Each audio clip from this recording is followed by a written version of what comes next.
Jesus esteja conosco, nos dê paz, harmonia, serenidade, que nos livre das aflições da vida.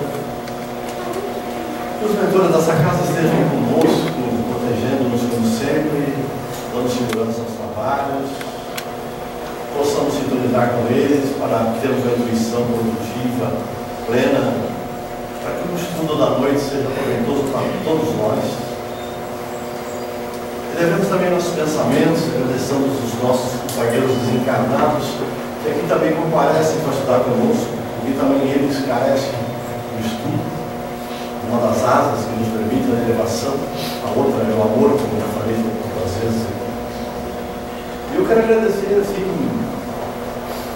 com muita tranquilidade, com muito carinho, a receptividade que eu sempre tive aqui na CELP, nessa casa, a pessoa toda, eu me sinto em casa, estou muito bem à vontade. Então, essa generosa acolhida me faz bem. E a oportunidade de falar sobre a doutrina espírita é algo que me entusiasma, me emociona, me empolga, porque eu estou encontrando condição de estudar, de procurar resgatar erros do meu passado, na ânsia de me tornar um homem melhor. Eu sei que isso é difícil, é essa ânsia de todos nós.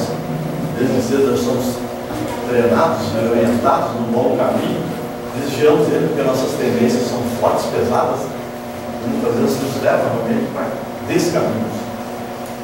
Mas nós estamos fazendo um estudo das leis morais, que estão lá na terceira parte do livro dos Espíritos, e hoje, como está escrito ali, a lei de conservação nós vamos abordar.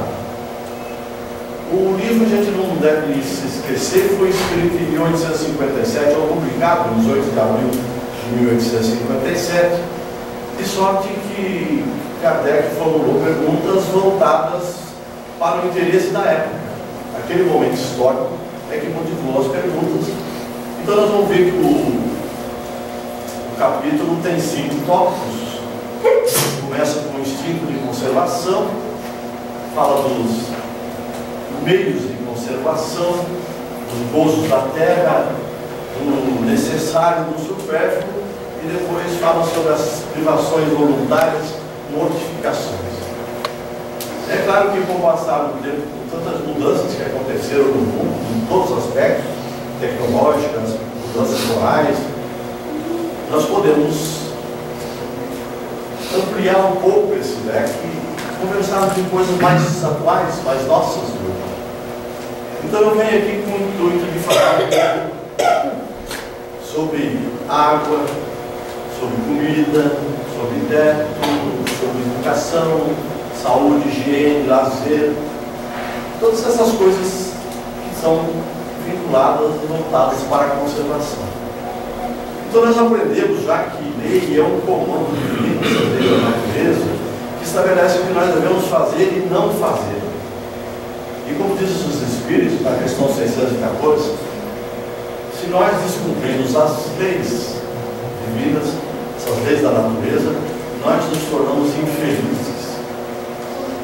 Porque nós temos limites corporais, limites espirituais, morais, que são afetados pelo descumprimento da lei, e a gente vai percebendo isso com o passar do tempo.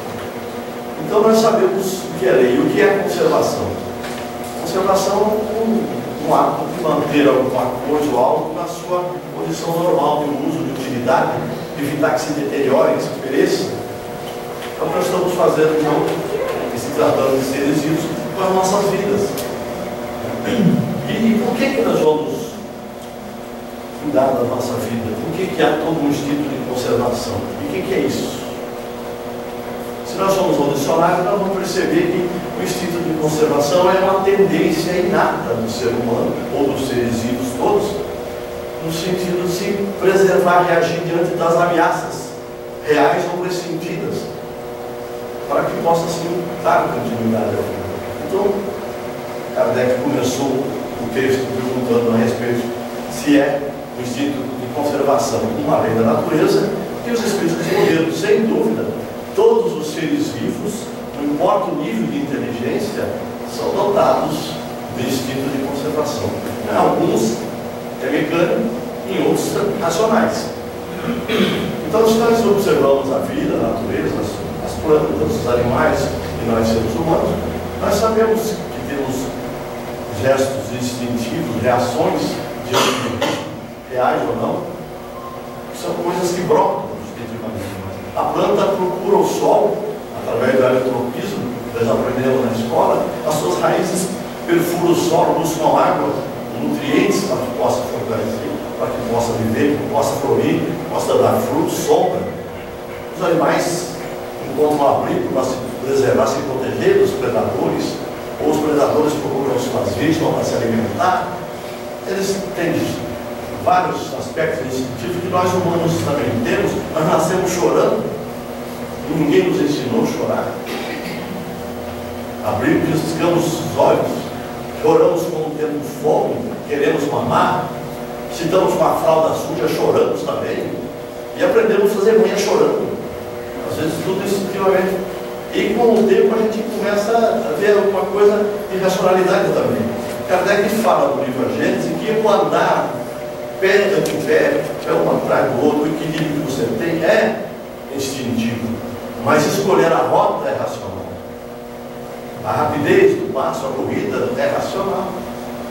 Então, se nós nos vemos atravessando uma rua com o sinal aberto para nós, mas não com o motorista, mas o motorista acha que está, de repente nós damos um pulo na rua, sem saber por quê. Se a gente estiver do lado de fora, a gente acha patético isso, né? Aquele pulo, salta para a calçada, era um risco de vida que ele está sentindo. Eu soube da história do pai de um amigo meu, que tinha sido pistoleiro, que morreu com um espocado de bombinhas de São João lá em Curitiba. Estourou tudo aquele pé dele, ele pensou que era inimigo dando tiro, morreu. Eu estava aqui. Um instinto de defesa, medo da morte, levou à morte. Mas é o momento dele, ele estava tudo preparado e com certeza foi melhor para ele agora. Já deve estar numa boa, o fato que esse é um caminho do tempo. Então, nós saímos dessa parte de instinto, nós temos a inteligência, né?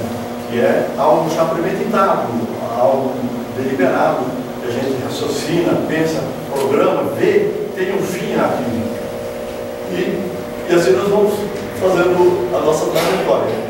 Aí perguntamos, mas por que há um instinto de conservação? Resposta diz: Deus quis que o homem ficasse na terra com vontade de viver para ajudar nas obras da providência. Vocês vejam só que honra para nós. Deus nos pôs como co-criadores. Nós trabalhamos juntos na obra. Temos a obrigação de trabalhar, tanto física, materialmente, como espiritualmente. Na verdade, nós todos aqui estamos em grande condição de trabalho, já que nós estamos numa fase de transição para um planeta de regeneração. Olha o quanta coisa nós não podemos fazer. Que graça que é isso para nós, a gente às vezes nem pensa, nem reflete sobre isso. Depois a gente vai procurar saber, será que nós estamos, né, recebemos essa incumbência, estamos trabalhando de acordo com o salário que nos foi pago? Ou nós estamos nos desviando, estamos se esquecendo? Então é possível que a gente tenha dificuldades, né, no nosso dia a dia, pela ignorância que temos das coisas da vida. Então nós temos um instinto de conservação que nos faz essa vontade férrea de ficar vivo, de continuar, para poder fazer essas novas coisas.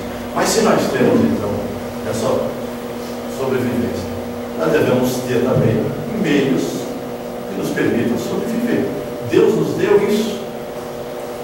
Os Espíritos, Deus nos concedeu os meios necessários. A terra é mãe generosa, ela fornece todos os bens indispensáveis à nossa vida. Mas por que nem todo mundo tem isso? Usufrui? Por que há carência? Os Espíritos falam que isso pode ser por desídia de alguém, pode ser por falta de inteligência, e o que é mais comum é pela avidez, pela ambição, pelo egoísmo dos que têm mais empreendedorismo, mais capacidade, mais vontade, e que absorvem muito mais com exclusividade e fazem donos de grande número de bens da terra, enquanto outros pássaros da vida ficam com amigalhas. Então nós podemos entender que a vida, a terra tem que nos dar condição. Se não dá, nós não podemos culpar Deus por isso.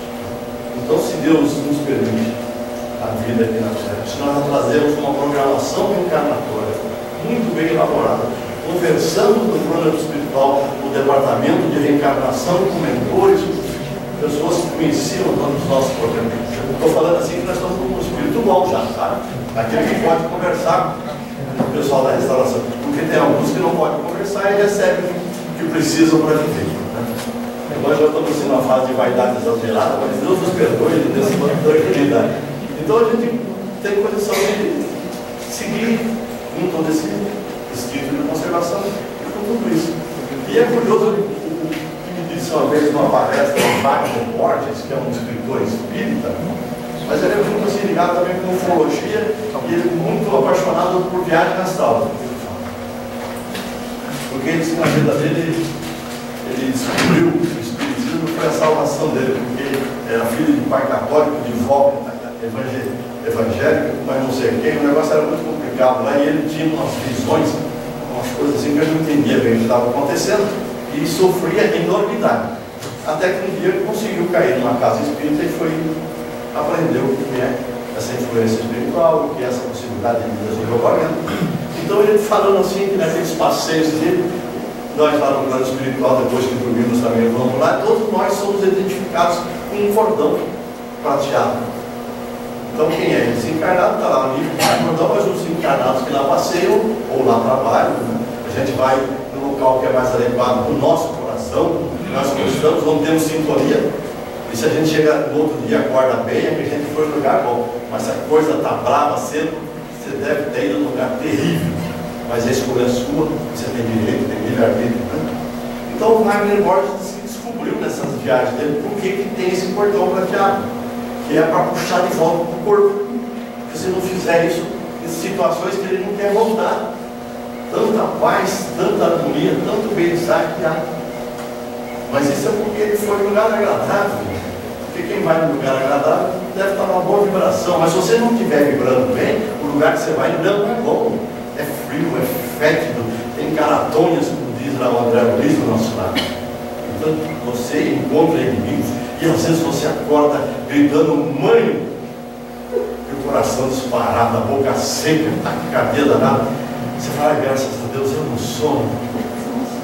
Mas é um pesadelo na frente. Mas onde é que você foi parar?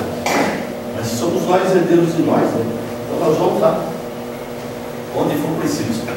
Então estamos aqui firmes, instinto de conservação, inteligência, sabemos o que temos que fazer, temos os meios necessários e devemos viver em paz também, né?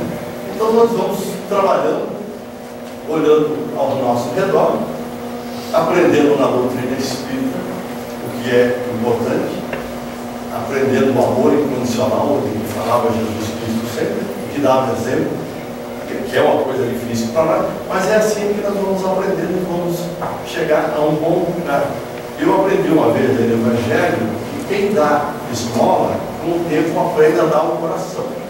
Eu achei fantástica essa expressão, porque dar esmola é uma questão que a gente às vezes sai se livrar do pedido. Mas nem sempre você tem assim, paciência ou acha agradável. Isso é natural do ser humano. Aquele pedido de sempre. Então, às vezes você começa a dar esmola para se livrar dele, uma frente da outra, mas de repente você começa a olhar como um ser humano ali do teu lado, né? E você começa a ficar mais doce, agradecer mais a Deus por você não estar no papel dele, você está muito melhor que ele. Será que um dia você voltará pedindo esmola, porque se você não sabia lidar com isso? Então essas coisas a gente começa a elucubrar no cérebro, começa a traçar um caminho melhor para nossas existências, né? Então nós vamos procurar, dentro do que Deus nos permite, Deus nos deu, condições de vida tranquila, desde que sejam o necessário, o essencial para a nossa vida, aquilo que nos faz bem, que nos deixa em paz, nos deixa harmonizar. Deus não criou condições de supérfluo para nós, é o que diz os Espíritos. O supérfluo é a criação exagerada, são coisas prejudiciais ao ser humano, né? E a gente vai descobrindo isso, porque o nosso corpo tem limites. Às vezes a gente não percebe, mas temos limites que devemos observar para podermos viver em harmonia. E eu me lembro bem que há poucos dias atrás, eu querendo seguir a lei de conservação, contratei um personal de treino, fui para a academia, brinquei vários dias, estava ficando empolgado, estourei a panturrilha. Eu não sabia do meu limite, eu pensei que era aquele menino ali do colégio e tal. Mas estava tudo bem, estava resolvendo, os anti-inflamatórios, gelo, estava legal. Domingo ontem eu saí caminhar de novo, não dava, mas foi uns 20 minutos de caminhada, depois comecei a voltar no canto. Então eu não conheço o meu limite. Essa é uma coisinha simples. Vocês vão ver que eu não conheço outros, mas não vou falar todos também, porque senão é desagradável para minha vida.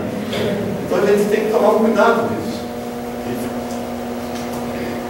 Vemos lá, os espíritos até falam assim, você, por exemplo, vai comer.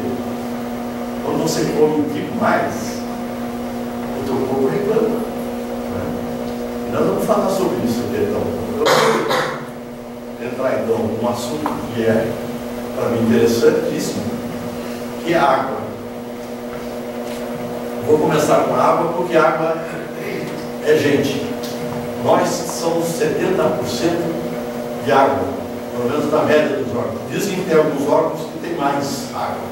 Eu já ouvi falar em 85, 90 no outro, eu não sei, não fui pesquisar assim a fundo, mas nós sabemos que somos água. Quando eu aprendi isso na escola, eu fiquei admirado, falei, eu só conheço os cornos, nunca vi mais água aqui. Como é que está essa água que virou osso, pele, cabelo, tanta coisa? Mas são coisas da composição humana, que talvez a física quântica venha esclarecer para nós agora com mais facilidade. Mas então nós somos.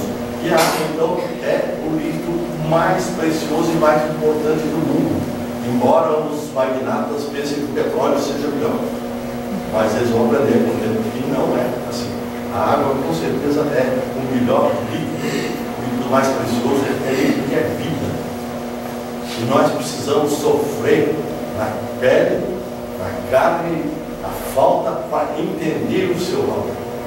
Nós acompanhamos e ainda continuamos acompanhando os noticiários, preocupados com o estado mais rico do país, que é São Paulo, e que está rezando a cada dia para chover na Cantareira, no Alto Tietê, no Arapiranga, onde quer que seja, para acabar com aquela seca. Descobrimos que reservatório tem uma reserva morta, uma parte morta, como é que chama lá? O volume morto. Eu sabia disso. Aprendi agora, mesmo a televisão e a desgraça humana faz a gente aprender muita coisa, né? Então, a água é fundamental para nós. E ela cobre também 70% da superfície da Terra. No seu estado líquido, ou no seu estado sólido, ou no estado gasoso. Então, está presente em tudo. E a água, infelizmente, não é bem tratada por nós, porque nós desmatamos sem grandes considerações, cortamos o topo do morro, levamos a mata ciliar abaixo, vamos até a beira do rio, lavamos tratores ali, equipamentos agrícolas com veneno, não lavamos, fomos fazer uma bateia com minério de ouro, vamos lavar aquele ouro lá com mercúrio, jogamos na água, aquele peixe come, vem para nós, a água vai, vamos absorvendo tudo isso. Então nós não tratamos bem. E uma coisa que eu fiquei assim um pouco triste, quando eu comprei um sítio pequeno aqui, e conversando com o pessoal, conheceu umas nascentes, já tem aquela mata bonita, assim, vai 50 metros ao redor ali para proteger a nascente. Eu falei, mas maravilha, vamos, tem mais, quanto mais tiver, mais, vamos mais. Aí me falaram, tem um proprietário rural que toca a mina aqui, para não deixar essas matas aqui não, ele quer passar trator e tudo direto, orientador, quer saber disso não. E fazem isso, como que absurdo. Outra coisa que eu fiquei abismado uma vez, quando eu estava fazendo um trabalho em União da Vitória, na região madeireira, me falaram lá que eles não podiam ver nascer um pezinho de araújo e já arrancar.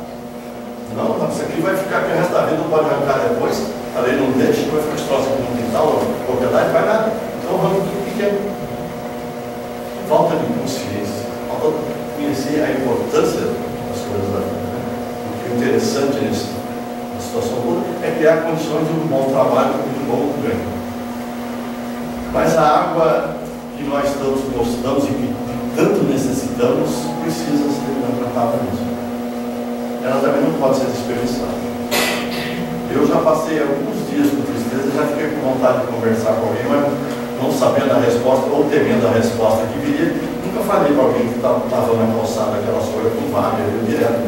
Eu já vi situação assim, que uma senhora lavava assim, a folha teimosa grudou no vão da calçada e ela ia com aquele vapo e não saía a folha e a água de cima. Eu falei, por que não tem uma vassoura e resolve isso? Outra coisa também que a gente poderia aprender também, se a gente vai varrer, não precisa enfiar no bueiro, porque o que os olhos não vê, o coração segue sim.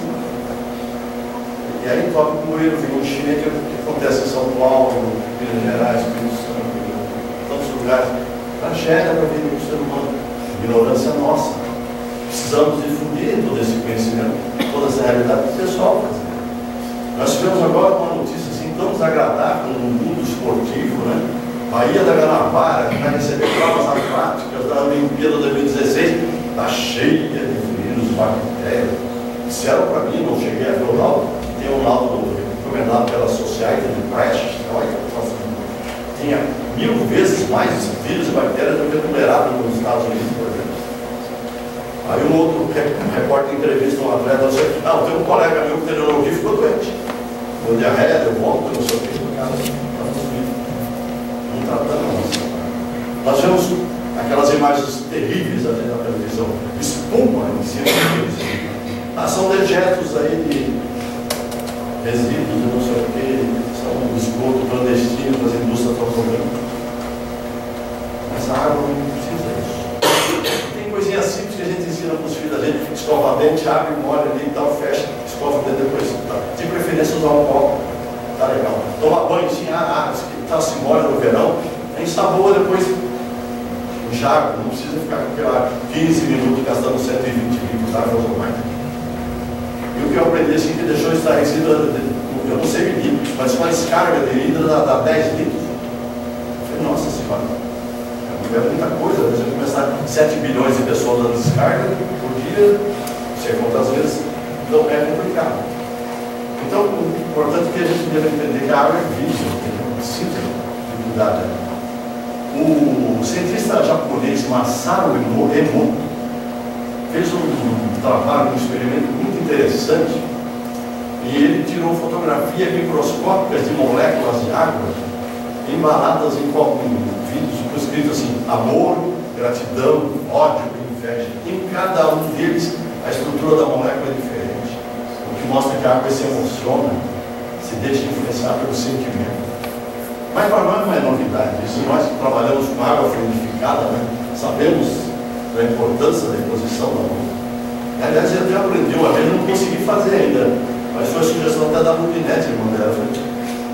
Todo dia, toda água que você pegar, dá uma fluidificada, uma magnetiza ali e tal, e tomar água fluidificada o tempo todo. É remédio do teu espírito, do teu corpo. E realmente é. Talvez até vencer ali a comidinha que a gente vai comer, pode ser que seja pior, mas a gente começa bem, depois se dispersa. Né? Então já estão vendo aqui que a minha lei de conservação precisa aprimorar. Aprendi muita coisa estudando para falar aqui com vocês. Impressionante. Mas a água que é vida pode trazer morte. Os relatórios mais recentes, um sexto da população mundial, pouco mais de 1 bilhão de pessoas, não tem acesso à água potável. E eu confesso para vocês, lata d'água na cabeça, lá vai Maria, só é bonita em São do Rio de Janeiro. No dia a dia, carregar lata d'água para poder matar fome, para poder fazer comida. É muito bom, mas esse é um sufoco, é morte na certa, porque depois 40% da população, mais de 2 bilhões, quase 3 bilhões, não tem acesso ao saneamento básico e higiênico. E o que é mais triste, segundo os dados, 6 mil crianças morrem por dia por doenças decorrentes da água salgada. São doenças infecciosas, febre, vômito, diarreia. São todos pobres. Todos da periferia, a maioria da África, da Ásia, do Haiti, mas são os seres humanos em resgate de atividade. E que a gente nem se preocupa, porque está tão longe, o que acontece com a gente, não está em casa. Mas se a gente começa a olhar, eu não sei se vocês conseguem olhar bem aqui, aquelas fotografias que mostram a daquelas crianças africanas, aquele médico sem fronteira, eu ouço, vejo as propagandas, eu me esforço para ficar olhando aqueles meninos, sabe? São seres humanos, eu quero vê-los, quero sentido na realidade dele, mas dói muito.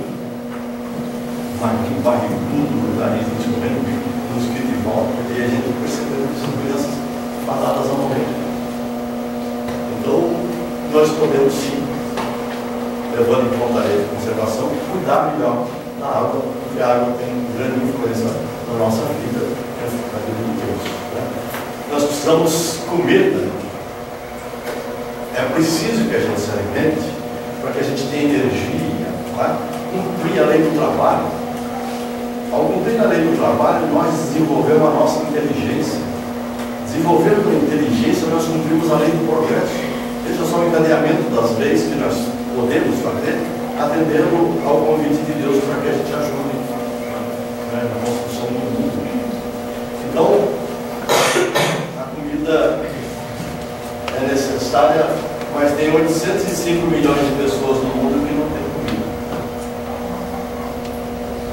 Nós temos uma desnutrição crônica terrível dessas pessoas.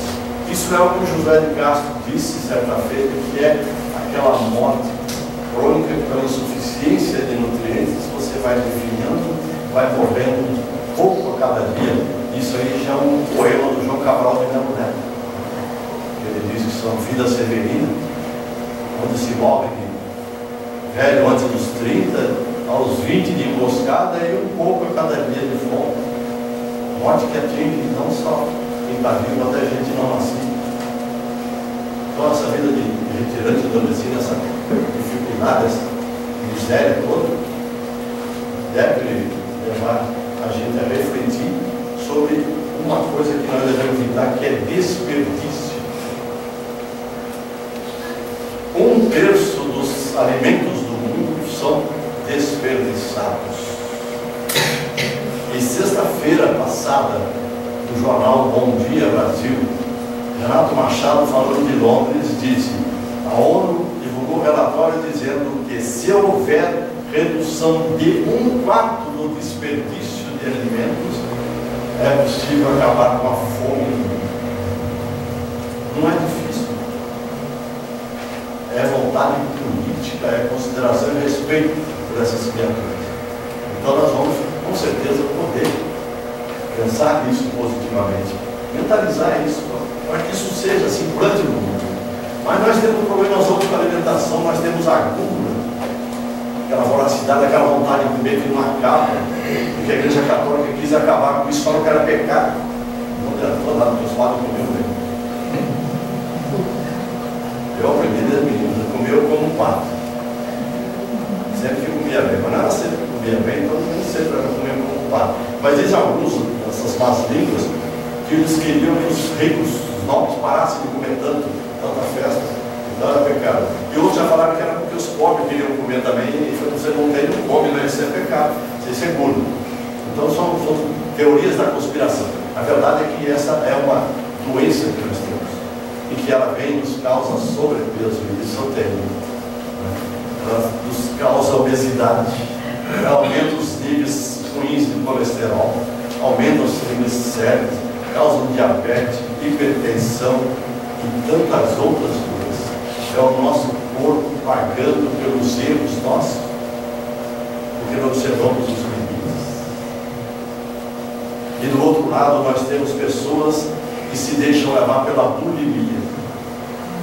Pessoas que têm fixação num corpo bonito, conforme o padrão da época, mas tem voracidade também, gosta de comer, e come, sente remorso, induz vômito, toma laxativos. E pior que isso, a prima irmã da bulimia, que é a anorexia, que a pessoa também quer se ver bonita, e se olha no espelho e se vê mais gorda do que está. Dizem os médicos que normalmente, quando se acham gordas, estão 15% abaixo do peso normal, mas elas não comem, não gostam de comer. É a doença psiquiátrica que mais mata. Principalmente jovens se deixam levar.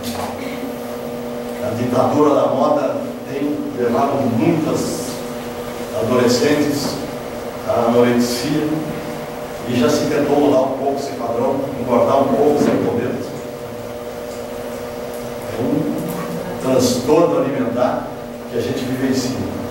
Então, se a gente tiver em relacionamento humano, em familiar, perceber alguém que acaba de comer e já vai para o banheiro, fique atento, porque pode ser alguém que esteja entrando no processo de perda de peso forçado, porque precisa estar sarado, você está com o corpo bonito, tem que estar magrinho, e a moda faz tudo isso. Eu que tinha um corpo bonito quando eu estava lá no departamento de regeneração, mas você merece esse e se dê por satisfeito. Eu agradeci e embora. Mas fazer o quê? Agora, com certeza eu tenho sobrepeso porque eu exagerei, né, na alimentação. Mas eu tenho procurado aprender. Uma vez eu ouvi de um nutricionista uma informação bem interessante. Compra, põe os talheres no prato ou na mesa que seja. Aí de novo, senão você, quando vê, você está um garfo atrás do outro. Você já não mastiga muito bem, termina rápido, você tem que trabalhar, correr. O resultado é outro. O meu filho mais velho resolveu há muito tempo. Ele sempre que vai almoçar, não que ele precise de máquina, mas ele sempre faz um relaxamento, faz a respiração profunda e depois ele almoça. Depois ele janta. Nunca chega e não tem prioridade. Então a gente pode cuidar bem da nossa alimentação. A gente aprendeu que a alimentação deveria ser 3 vezes ao dia. Não sei se vocês já ouviram isso. De manhã, comer como nobre, ao almoço como nobre, no jantar como mendigo. É uma observância, assim, da natureza humana. Você liberta-se da serotonina, da melatonina do sono, entra o cortisol, que se entusiasma. De manhã você está com o metabolismo mais aguçado, você pode absorver mais comida. Depois vai reduzindo, aí você vai reduzindo a comida também para não engordar. Dizem que se nós comêssemos direitinho, nós não teríamos doença. E dizem alguns antigos, e já ouvi isso muito, que o que eu gasto no mercado eu economizo na farmácia. Então a gente pode procurar rever os nossos conceitos, porque vai ser difícil a gente dar uma batatinha frita, né? Se bem que hoje tem estão assando com vento quente, né? Mas não tem muita gordura. Por que surgiu os tais de refrigerantes na nossa vida? Quantas coisas, né? E aí eu vou perguntar para vocês assim, podemos comer carne? Eu já ouvi muitas pessoas falarem, a espírita não pode comer carne, a espírita tem que ser vegetariano, o adventista.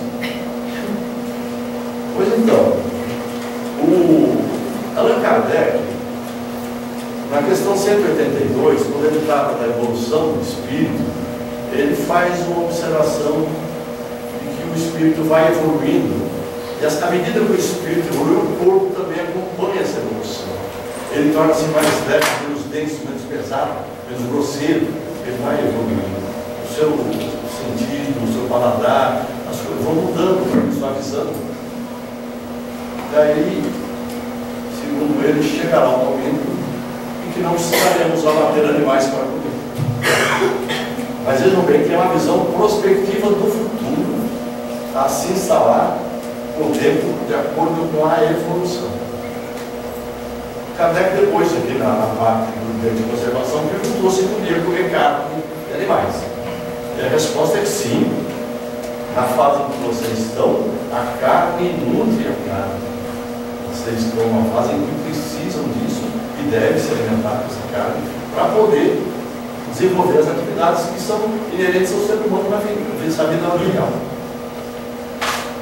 Mas, mais recentemente, o nosso prezado Emmanuel, aqui nesse livrinho chamado O Consolador, na questão 129 aqui, e eu vou ler para vocês sentirem o ênfase, a figura que ele cria ao tratar da matéria.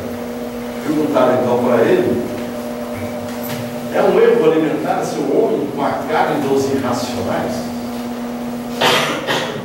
A injeção das vísceras dos animais é um erro de enormes consequências, do qual derivaram numerosos vícios da nutrição.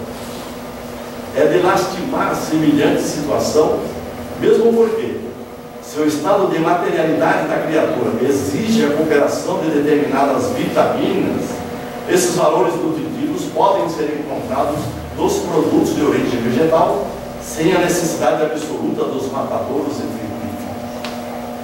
Temos de considerar, porém, aí ele põe para frente, tá?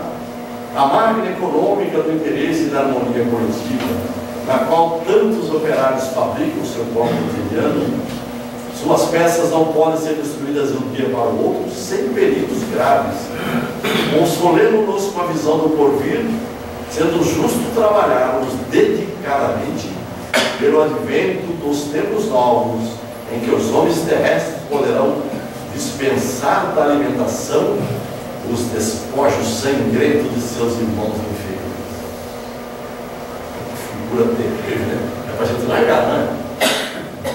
Mas só que ele está aceitando no futuro. E realmente, se a gente olhar hoje, você já imaginar parar de comer carne? O que nós vamos fazer com nossos gatos, com nossas fazendas? Quem vai cuidar desse gato? Vai morrer tudo, meu gato vai virar alongado. Esse é um negócio extremamente complicado. É preciso realmente que a coisa vá progressivamente. E a gente pode comer de tudo, então?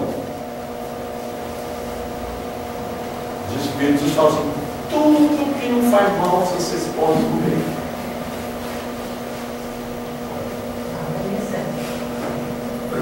Então você pergunta assim: eu posso comer glúten? Se for uma nutricionista moderna, fala: não, está na moda, glúten não. Glúten incha, a barriga grande e tal. Mas se você tem doença celíaca, você não pode comer. Eu posso comer porco? Se você é judeu, não pode. Muçulmano também não. E uma vaca? Não, na Índia é sagrado. Não, mas eu posso comer um cachorro lá no Coreia do Sul, não posso. Eu tinha um amigo meu que tinha uma fotografia na barraquinha de comida na China, e um espetinho de escorpião. Gosto é gosto. Aí me falaram como tem aqui no Brasil, parece comendo formiga crocante, masticando e tal. Já comi. Já comeu? Já. Não fez mal? Não. Então tá perdoado, não pode fazer isso. Então a gente não fazendo mal, a gente não está liberado, podemos realmente usufruir dessa. Agora eu vou fazer uma pergunta mais chata: e carne humana a gente pode comer? Olha só, depende da situação. Só na mordineira do Zé. Só na mordineira do Zé. Não dá para perdoar. Aqui tem duas situações aqui no livro dos Espíritos. A primeira delas, eles estão lidando com aquelas pessoas mais primitivas, mais simples, em que o canibalismo não era prática, ou seja, era um fato cultural. Derrotar os inimigos, matar e comer. Arrancar um coração do inimigo para pegar dele a coragem, a força, aquela coisa. Ele fala, os Espíritos falam que para Deus o que importa é a intenção, é o conhecimento, né? A pessoa ali, então releva.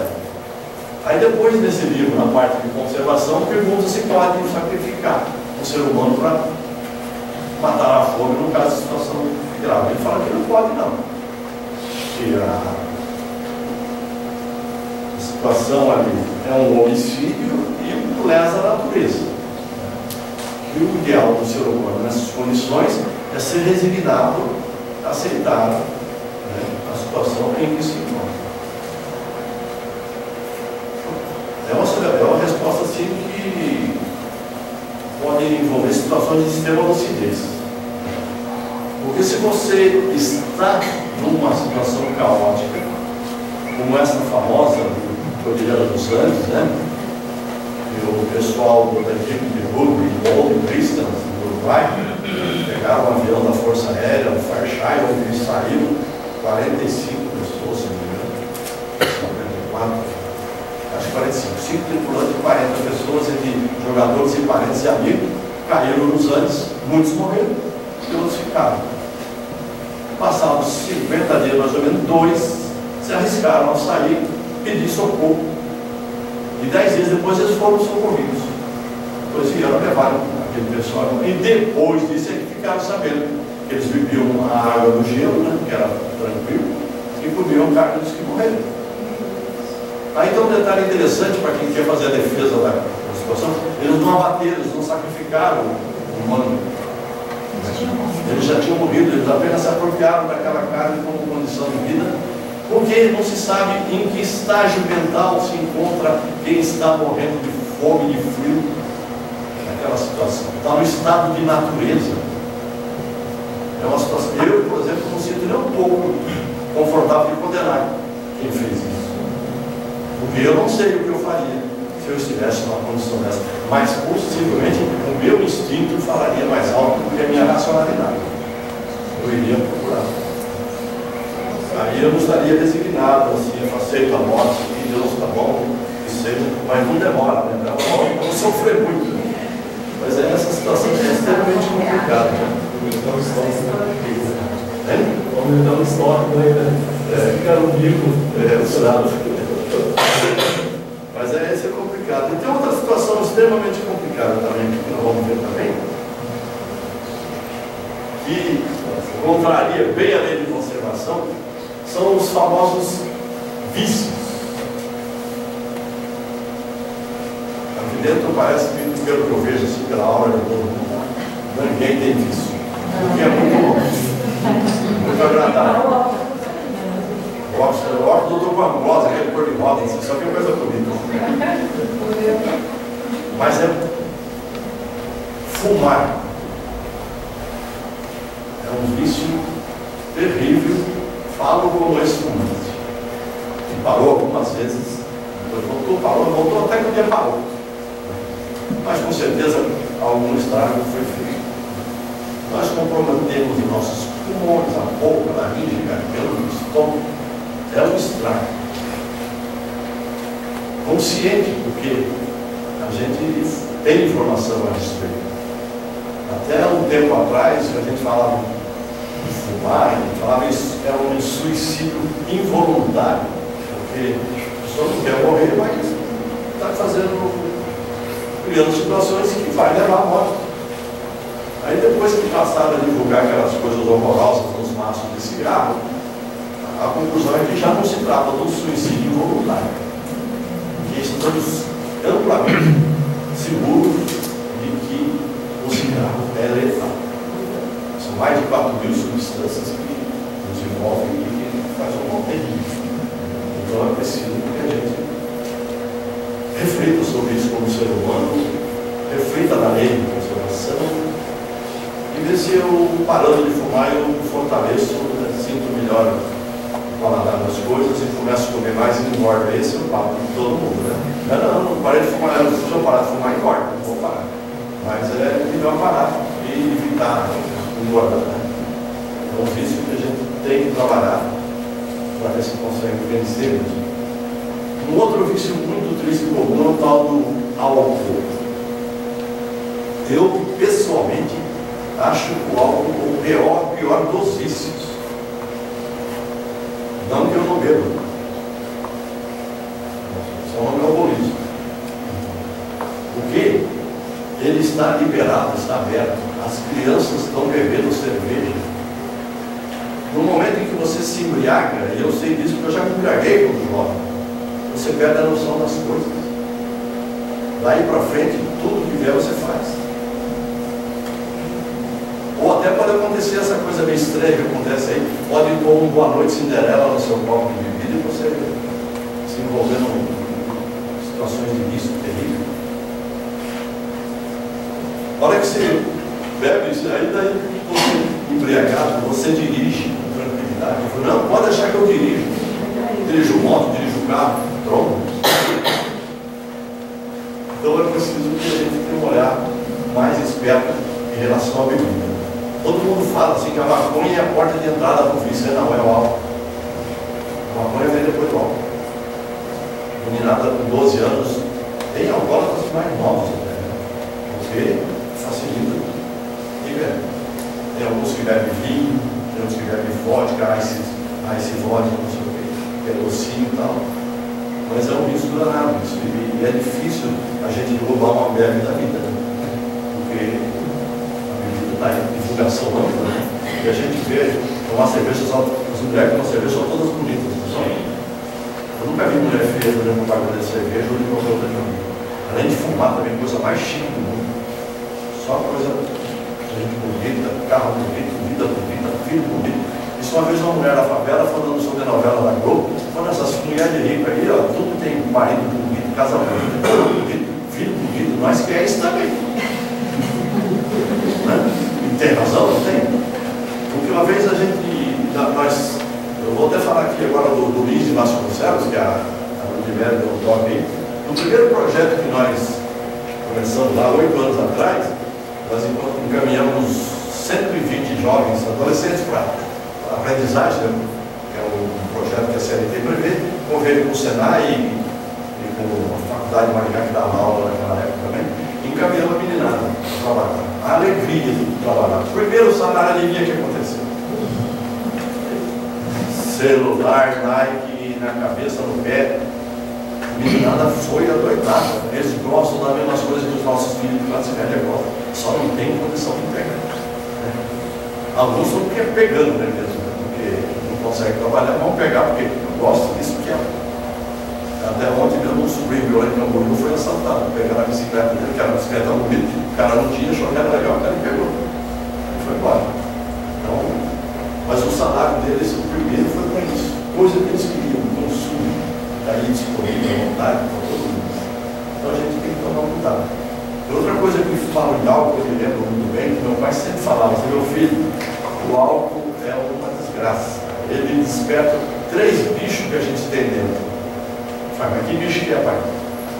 Leão, macaco e porco. Eu falei, mas que esse bicho faz? O leão é aquele cara que fica corajoso, parrudo, xinga, todo mundo chega em casa, bate na mulher, bate no filho, não tem problema. O cara é o dono do pedaço. Parou de beber, é uma flor, uma seda. Mas bebeu, vira uma fera. É o macaco. O macaco é aquele cara que fica fazendo estrutura, conversando, fazendo piada, pulando para lá e para cá, todo mundo ri dele e tal. Mas não incomoda muito, não, só faz lá, esse tal. Foi o porco. Não, o porco é aquele que bebe até cair e fica vomitado pelo chão. Mas sai de coisa horrorosa. Mas eu aprendi outra coisa muito pior da bebida, quando me contaram uma história. Que o diabo encontrou um rapaz, assim, que era um jovem empreendedor, casado, há pouco tempo, morava com uma sogra, veja só que quadro bonito. O cara queria ser feliz na vida, e para ser feliz na vida tinha que ter carro, tinha que ter BMW, ter etc, sucesso. E o diabo apareceu para ele, cara. Fala, cara, estou aqui para te ajudar. O que você quer? Pede que eu te dou. Te dou toda a fortuna do que você quiser. Tá, mas o que eu tenho que fazer? Olha, o negócio é que você bate na tua sogra, mata a tua sogra. Ela está aí te apontando a vida, está trabalhando, mata ela. Fala, não, isso não faço. Não tenho coração para isso. Pois é, mãe da minha mulher, como é que eu não dá certo? Você pode ir para embora, você não vou fazer isso. Eita, mas eu estou com vontade de ajudar, minha filha, você vai ver. Bate na tua mulher então. Dá uns tapas nela, eu já fico contente de novo que você quer. Não, eu amo minha mulher, eu quero, mas não vou bater. De jeito nenhum. Ah, mas você é muito frouxo, cara, você não quer ganhar mesmo. Mas olha, eu estou bom demais, hein? Eu estou a fim de ajudar. Fala o seguinte, enche a cara, toma um porre, quero só ver. Não, enche a cara comigo mesmo, todo tranquilo, não tem problema, eu vou. Ah, encheu a cara. Você já viu mulher de bêbado? Ela não tem juízo, né? Vai querer dar conselho do cara. Ela chegou lá e falou, mas você não tem vergonha de bêbado desse jeito. Eu falei, cala a boca, pai. A sogra viu, veio correndo, ele pegou a sogra, pá, bateu a cabeça, morreu. Olha só, fez tudo que o diabo queria. Bêbado. O que a gente vai fazer nessa situação? Então a gente tem que estar esperto, porque o diabo, ele é esperto porque ele é velho. Então, não vem de bonzinho que não vai fazer coisa boa. Mas quem tem fé, quem ora e vigia, como Jesus ensinou, está livre dessas coisas. É um livro que a gente vai se cuidar e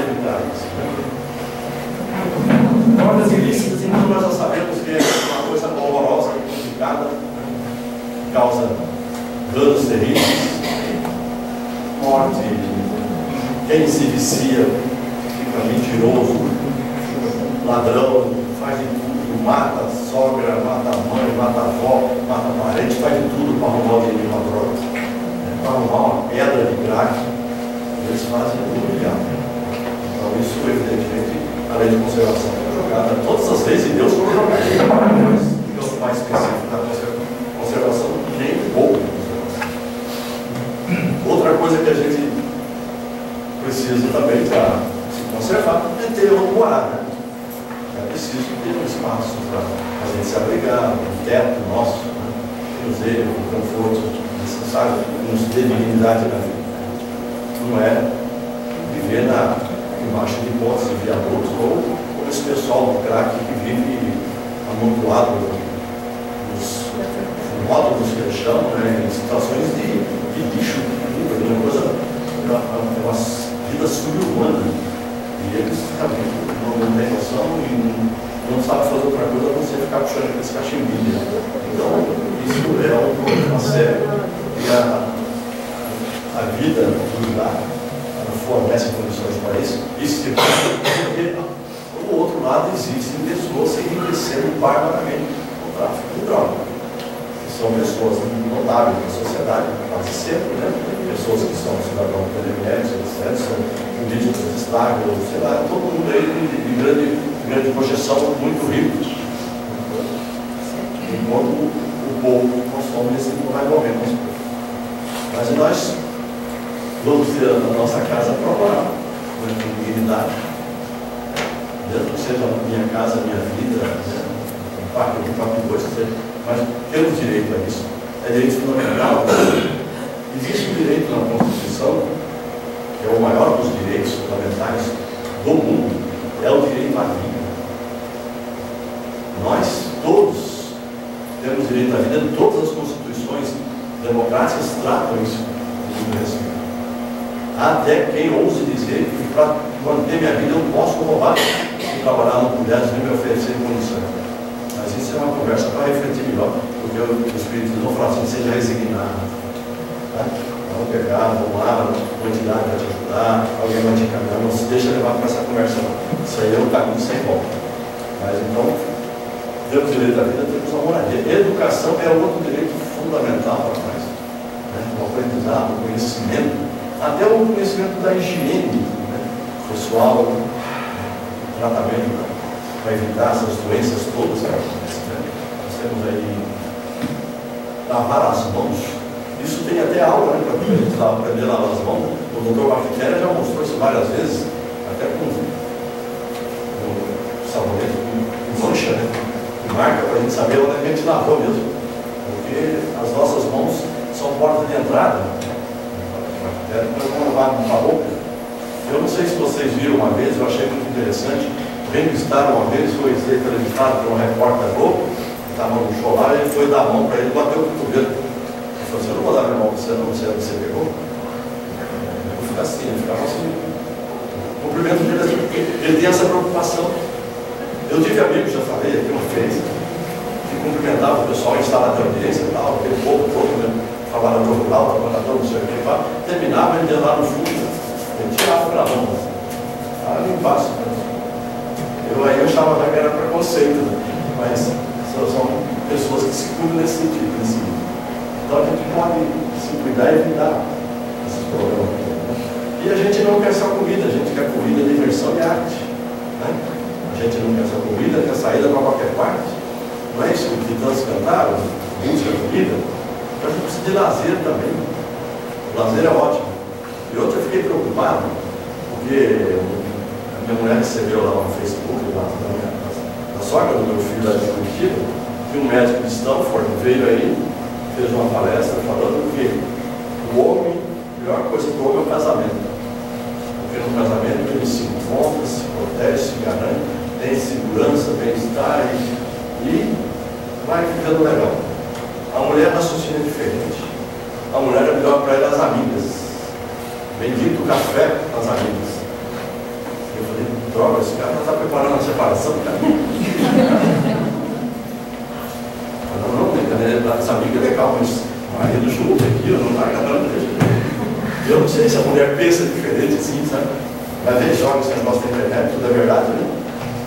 Então, se as mulheres, se vocês pensam diferente e nós estamos fora da casinha, vocês nos expliquem, nos ensinem, para que a gente possa tomar a mão direitinho, para a gente ser feliz na vida. Né? Outra coisa que eles falam aqui sobre privações voluntárias e mortificações é uma situação que já parece que não ocorre muito, a não ser lá nos muçulmanos, o pessoal que fica se chicoteando todo, né, para se purificar. Né? Então, isso realmente para Deus nada interessa nesse sentido. Deus só se importa com aquilo que faz o bem. A menos que você sofra uma notificação, uma privação, no intuito de favorecer, de ajudar, fazendo o bem. É aquela história que o Evangelho já morreu tentando salvar alguém, um ato meritório. Aí ele tivesse quase certeza que fosse morrer, porque ninguém sabe. E sempre diz o Evangelho, Deus poderia ter criado uma situação de evitar a morte. Então a situação é bem tranquila. A gente podemos fazer sacrifícios, podemos nos esforçar, desde que estejamos ajudando. Se for para me notificar, me mostrar, ou ficar com os eremitas que não fazem bem para ninguém, isso não tem nenhum sentido, não tem nenhum significado para isso. Então aí a gente não está cumprindo a lei de conservação. E eu espero ter trazido aqui para vocês o nosso para reflexão, né? E espero que saiamos todos daqui com melhor vontade de refletirmos sobre a nossa vida, sobre as coisas do dia a dia, sobre coisas simples, né, que a gente deixa passar. Então, essa avalanche de informações é só para fazer um start para reflexão, para que a gente possa saber o nosso limite, né, começar a pensar sobre isso. E eu comecei a pensar melhor agora, né, porque eu sei que eu tenho vários desníveis de vida aí, porque a lei de conservação para mim é uma coisa do livro do Espírito mais recente. Eu já comi bastante, já engordei, né? Já tenho hipotiroidismo, que eu não sei por que veio, tem artrose, que segundo alguns dizem é porque eu sou orgulhoso. Eu falei, o que é isso, cara? Os caras tão humildes que nem eu.